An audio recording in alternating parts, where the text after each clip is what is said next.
Le problème, c'est que le Conseil d'orientation des retraites produit une analyse qui est contestable et contestée par certains économistes. En effet, dans les calculs qu'il effectue, il considère qu'il n'y aurait pas d'alternative aux politiques mises en place par le gouvernement, et notamment sur le fait que le nombre de fonctionnaires serait amené à être réduit et que leur salaire serait quasi gelé. Résultat, cela produirait moins de recettes et donc un déficit pour le système de retraite.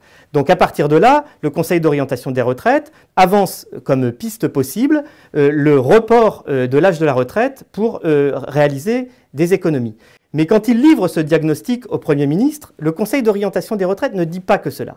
Il livre certes ces pistes parce qu'elles lui ont été commandées par Édouard Philippe. Mais il ne les soutient pas lui-même. Il indique en effet qu'il n'y a pas d'urgence absolue à résorber un déficit si jamais ce déficit se présentait et qu'il s'agit donc d'un choix politique et ce choix politique, c'est celui du gouvernement. En tout état de cause, cela éclaire la logique du gouvernement plus que celle du Conseil d'orientation des retraites. Pourquoi? Parce que c'est bien le gouvernement qui réclame d'éliminer tout déficit dans le régime des retraites d'ici 2025. C'est en fait la logique qui prévaut dans le système universel prévu par Jean-Paul Delevoye, c'est-à-dire l'application d'une règle d'or qui interdit demain les déficits. Dans le rapport que rend le Conseil d'orientation des retraites, on a là en germe le type de logique et le type de solution que cherche à imposer le gouvernement à l'ensemble des salariés et des retraités.